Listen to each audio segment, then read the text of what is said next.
Hello Shingwang Elementary School, it's me Ryan from Canada.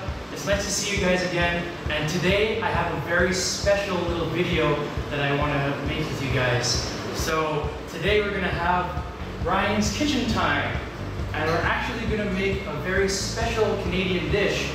We're going to be making beaver tails today, and I'm going to show you guys in this video how to make this little Canadian dish.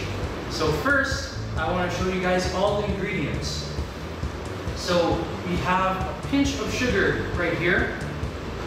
Also 9 tablespoons of sugar. You also need a 1/4 cup of warm water to make beaver tails, along with a 1/2 cup of warm milk. You also need 2½ tablespoons of yeast, 1 egg, 25 milliliters of cooking oil or vegetable oil, and 1 tablespoon of salt.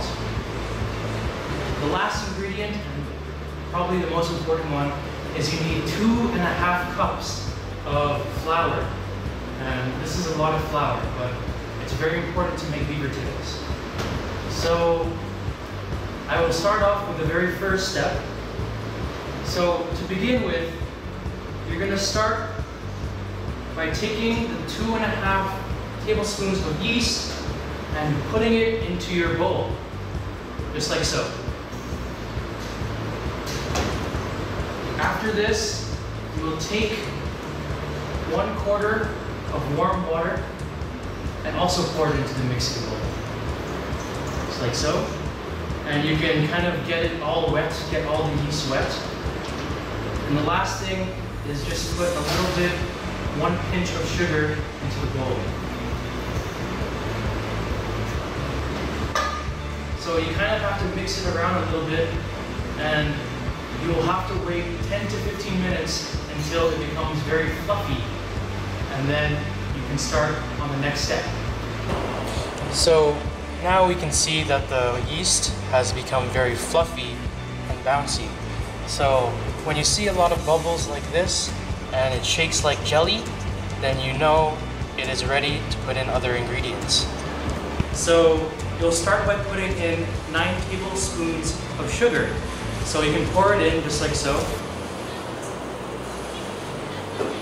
And then you can start adding your salt as well. 1 tablespoon of salt.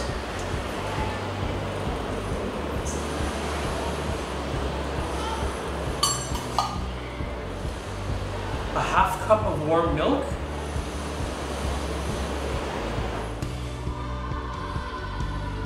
(25 milliliters of oil),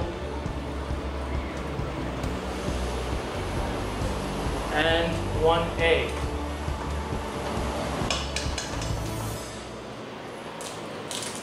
So after you put in all your ingredients, you can start whisking to make the dough.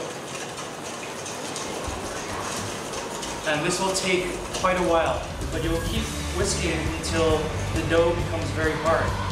And now I will get one of our students to help me to put in the flour.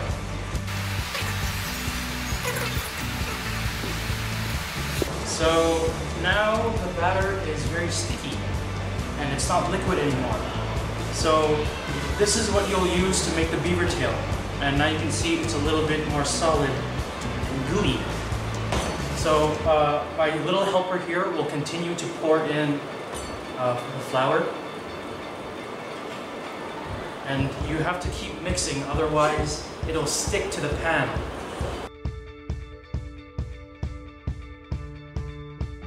It should start looking something like this. But after you start using your hands, I like to use my hands instead of this, so that you can feel the dough more better and you can start to make a ball. Oh. So now, right now, it's very, very sticky. So this is not good right now. So I need my little helper to keep adding some flour on top. Just keep adding flour, one tablespoon at a time. Yeah, everywhere. Because we have to make it very, very dry. And you know the dough will start becoming very better if it starts to get very hard and less sticky. This shape, this right here is a good texture for the dough. Once it's like this, you will have to cover it and wait 1 hour until it expands and grows 2 times. So you should get a clean bowl and cover it with oil, and then put your dough into there and put a cover on top of it. So after you wait for 1 or 2 hours, you should get something like this. So if you poke the dough and you can see there's a little bit of rebound that comes back up, you know the dough is ready. So now I'm going to, again, use my hands to massage the dough into a ball and use a little bit of flour to remove some of the stickiness.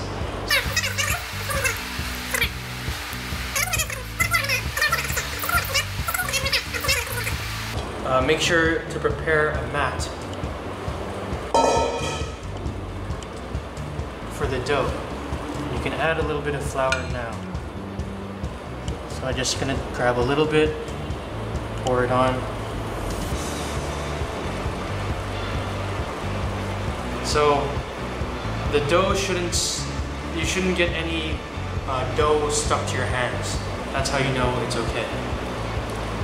So once you get the dough to a good circular shape, then you can start to cut it into pieces. So I have this tool here, but you can also use a knife. And we're going to start by cutting the circle into halves and then those into more halves until we have 8 pieces.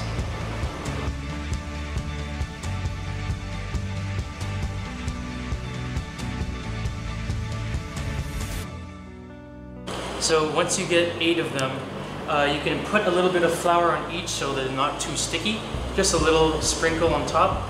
And then you want to make them into little oval or oblong shapes.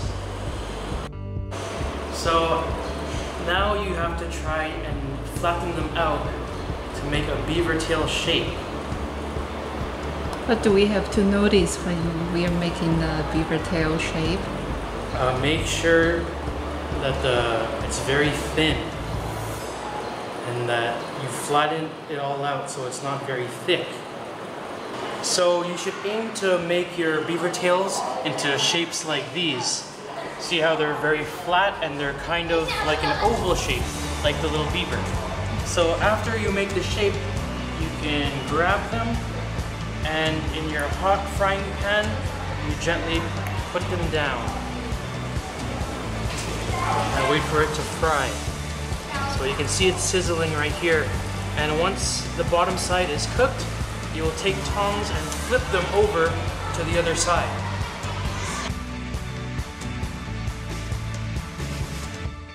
Okay, once both sides are cooked, you can drain it on a plate with a paper towel. Like so. Okay, so here are beaver tails, the finished product. So you can see there are many different toppings, banana, kiwi, lots of candy, chocolate, and you can experiment and do as different things as you like. This is the beaver right here, and so we call it beaver tail because it looks like the tail of the beaver. Hopefully it kind of looks similar, right? But now we're gonna have some students taste some of our beaver tails and see what they think. And cut! Hey guys, do you want to try some beaver tails? You can try one. It's a Canadian food. Yeah. How does it taste?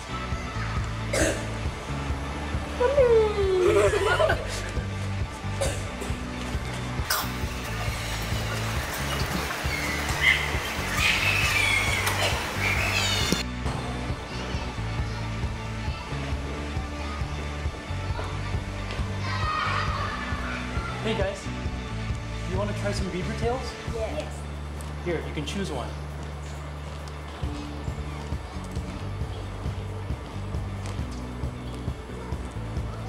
How does it taste? Good. Very good? Hey.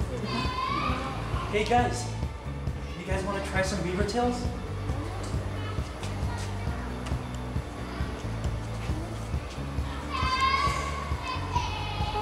How does it taste? It's so good. Yeah.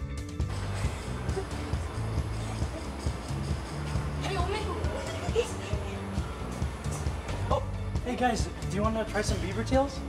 Yes. You can choose one. Yeah, go for it,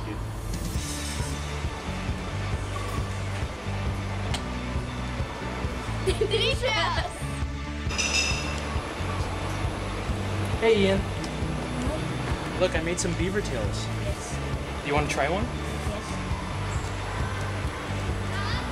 Yes. It's made from a beaver's tail. Oh. Does it taste good? Yes. It's so good. Do you want to help me make some more after? Oh. Okay. Okay, let's go.